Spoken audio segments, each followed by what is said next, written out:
Hello mysterious army. तो कैसे हैं आप लोग? I hope you all are doing fine. दोस्तों, ये कहानी एक ऐसी लड़की की है जिसकी वक्त के साथ उम्र बढ़ना बंद हो जाती है। इस मूवी का नाम है द एज ऑफ एडेलाइन। तो चलिए दोस्तों, बिना देरी के शुरू करते हैं अपनी आज की स्टोरी।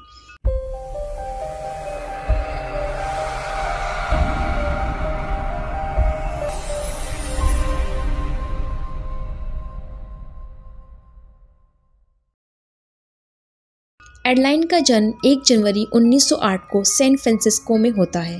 एडेलाइन अपने माता पिता की इकलौती औलाद होती है। एक दिन उसकी मुलाकात एक बहुत ही हैंडसम इंजीनियर से होती है जिसका नाम होता है जेम्स।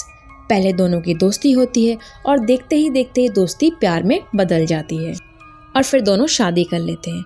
अब शादी को 3 साल हो चुके होते हैं और एडेलाइन एक प्यारी सी बेबी गर्ल को जन्म देती है जिसका नाम वो अपने दादी के नाम पे फ्लेमिन रखती है। एक दिन की बात होती है, जेम्स अपने कंस्ट्रक्शन साइट पे काम कर रहा होता है। इसी दौरान एक बहुत बड़ा हादसा हो जाता है जिसमें एडेलाइन के हस्बैंड जेम्स की जान चली जाती है। इस हादसे से एडेलाइन बुरी तरीके से टूट जाती है क्योंकि वो जेम्स से बहुत प्यार करती है। कुछ दिनों के बाद एडेलाइन अपने माँ बाप के घर जा रही होती है। ठंड का मौसम होता है, तेज बारिश के साथ साथ बर्फ भी गिर रही होती है। तभी एडेलाइन की कार इम्बैलेंस होकर तालाब में गिर जाती है। तालाब में ठंडे पानी होने के कारण एडेलाइन के दिल की धड़कन रुकने ही वाली होती है, लेकिन वो कहते हैं ना, किस्मत को कुछ और ही मंजूर होता है। तभी आसमान में बहुत तेज बिजली चमकती है और वो एडेलाइन के ऊपर आके गिरती है, जिसके कारण एडेलाइन की बॉडी में एक बहुत बड़ा चेंज आता है, जिस वजह से एडेलाइन कभी भी बूढ़ी नहीं होती है।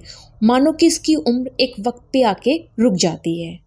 अब कहानी आती है 20 साल बाद की, जब एडेलाइन की बेटी बड़ी हो जाती है और उसके साथ हुए बिजली के हादसे ने अब अपना असर दिखाना चालू कर दिया था। एक तरफ एडेलाइन के फ्रेंड्स का बुढ़ापा आ रहा होता है, पर एडेलाइन जवान की जवान ही दिखती है, और दूसरी तरफ एडेलाइन को उसकी बेटी की बहन समझने लगते हैं। एडेलाइन इस बात को बहुत ज़्यादा टाइम तक छुपा नहीं पाती है। एक दिन वो अपनी बेटी के साथ कार में कहीं जा रही होती है। तभी ट्रैफिक पुलिस एडेलाइन से उसका लाइसेंस मांगते हैं। लाइसेंस देख के पुलिस को एडेलाइन पे शक होता है, क्योंकि लाइसेंस में एडेलाइन की उम्र 45 साल की होती है और वो बिल्कुल 20 साल की दिखती है। तभी पुलिस ऑफिसर उसका लाइसेंस जब्त कर लेते हैं और अपने सीनियर्स को एडेलाइन के ऊपर कड़ी नज़र रखने के लिए कहते हैं। कुछ दिन के बाद FBI वाले एडेलाइन के पास आते हैं और उसे अपने साथ इन्वेस्टिगेशन के लिए ब्यूरो चलने के लिए कहते हैं। एडेलाइन उनके साथ जाने के लिए तैयार हो जाती है, लेकिन जैसे ही गाड़ी चौराहे पे पहुंचती है तभी वो ट्रैफिक का फ़ायदा उठा के किसी तरीके से वहाँ से भाग जाती है और वह फैसला लेती है कि वो यहाँ से बहुत दूर चली जाएगी और अपने साथ हुई उम्र ना बढ़ने वाली घटना को किसी को नहीं बताएगी। अब वो अपनी बेटी से विदा लेके बहुत दूर चली जाती है। वो कुछ समय में अपने रहने की जगह को बदलती रहती थी ताकि किसी को भी उसके बारे में पता ना चल सके। वो अपना नाम भी हर जगह अलग अलग बताती। इस दौरान वो ना तो ज़्यादा लंबे समय तक किसी के पास टिकती और ना ही किसी के साथ कुछ फ़ोटोज़ वगैरह क्लिक कराती। वो जैसे ही नई जगह पे जाती अपनी सारी पुरानी यादों को मिटा देती। अब कहानी आ गई है प्रेजेंट में, जहाँ वो एक लाइब्रेरी में काम कर रही होती है और वहीं साथ साथ एक न्यू ईयर की पार्टी भी चल रही होती है, जहाँ उसकी मुलाकात एलिस नाम के एक लड़के से होती है। इस दौरान वो एक दूसरे के काफ़ी अच्छे दोस्त बन जाते हैं। अगले दिन एडेलाइन अपनी बेटी से मिलने जाती है। समय गुजरने के कारण एडेलाइन की बेटी अब बूढ़ी हो चली थी, पर एडेलाइन की उम्र वही रहती है। दोनों एक दूसरे से काफ़ी बातें करते हैं और शाम होते दोनों अपने घर को वापस चले जाते हैं। अगले दिन एडेलाइन जब काम के लिए लाइब्रेरी जाती है तब उसको पता चलता है कि एलिस ने लाइब्रेरी के लिए डोनेशन दिया है। ये जान के एडेलाइन बहुत खुश होती है। तभी वहाँ एलिस भी आ जाता है और एलिस एडेलाइन को अपने साथ बाहर घूमने के चलने के लिए कहता है, लेकिन एडेलाइन मना कर देती है। पर एलिस बहुत जिद करने लगता है तो एडेलाइन चलने के लिए तैयार हो जाती है और वो एलिस को अपना प्रेजेंट नेम जिनी बताती है। दोनों साथ में काफ़ी टाइम स्पेंड करते हैं, घूमते फिरते हैं और धीरे धीरे दोनों को एक दूसरे से प्यार भी हो जाता है। और फिर रात को एलिस एडेलाइन को अपने साथ एक रोमांटिक डेट पे ले जाता है और बोलता है कि मुझे पढ़ने वाली लड़कियां बहुत पसंद है। मैं एक बार जब अपनी मीटिंग से लौट रहा था तब मैंने तुम्हें वहाँ पढ़ते हुए देखा था और मुझे तभी तुमसे प्यार हो गया था। ये सब सुनने के बाद एडेलाइन बहुत खुश होती है और दोनों एक दूसरे के बेहद करीब आ जाते हैं, लेकिन अभी भी वो अपना सीक्रेट एलिस को नहीं बताती है। एक दिन एलिस एडलाइन को अपने मम्मी पापा के 14th एनिवर्सरी पे घर पे इनवाइट करता है और एडलाइन उसके घर आने के लिए हाँ कर देती है। अब एलिस एडलाइन को अपने घर लेके जाता है, जहाँ वो एडलाइन को अपने पापा से मिलवाता है जिसका नाम विलियम होता है।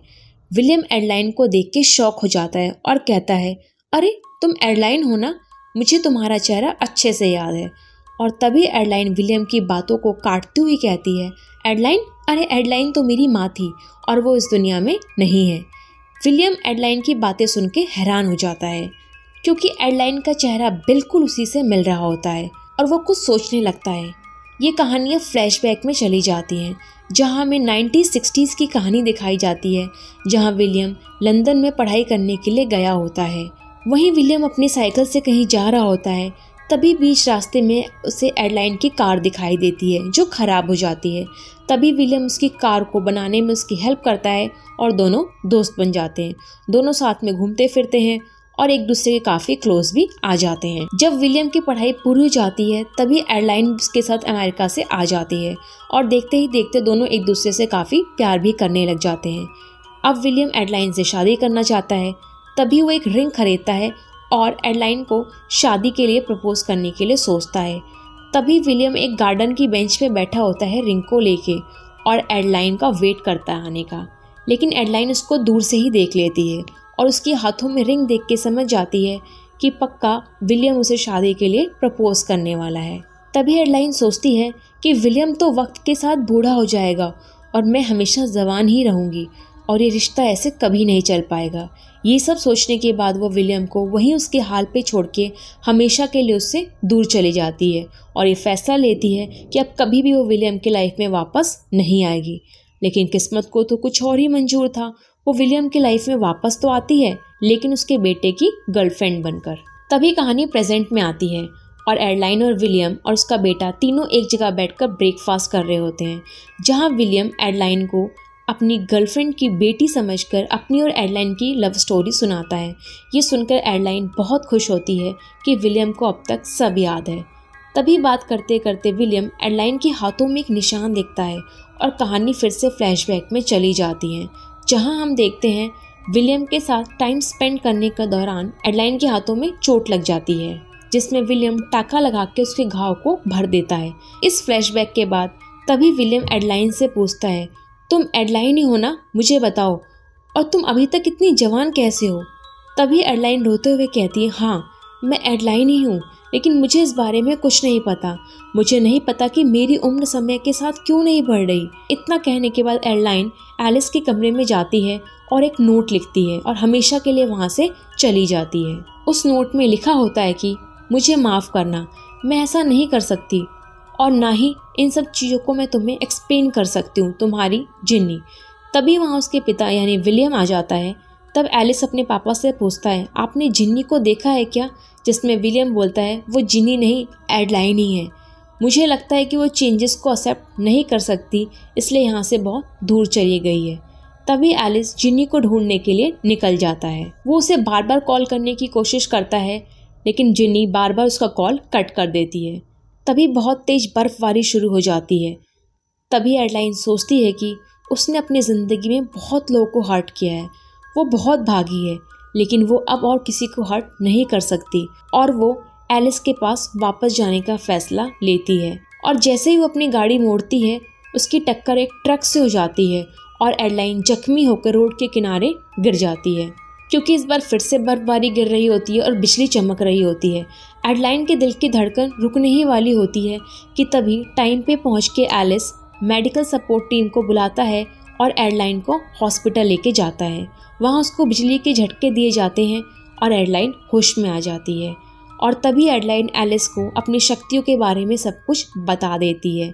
लेकिन ये सब जानने के बाद भी एलिस एडलाइन के साथ रहने के लिए तैयार हो जाता है। अब एडलाइन और उसकी बेटी और एलिस सब खुशी खुशी एक साथ रहने लगते हैं। लेकिन मूवी के लास्ट सीन में हमें दिखाया जाता है कि एक दिन एडलाइन मिरर के सामने बैठी होती है और वो तभी नोटिस करती है कि उसके सर पे वाइट बाल आ रहे होते हैं, जिसे देख के एडलाइन बहुत खुश होती है, क्योंकि पिछले हुए हादसे से वो फिर से एक नॉर्मल इंसान बन जाती है। तो दोस्तों, आपको ये स्टोरी कैसी लगी? क्या आपको लगता है कि उम्र ना बढ़ना हमारे लिए वरदान है या अभिशाप? कमेंट सेक्शन पे ज़रूर बताएं। तो चलिए दोस्तों, मिलते हैं अपनी नेक्स्ट स्टोरी में। Till then, God bless you all.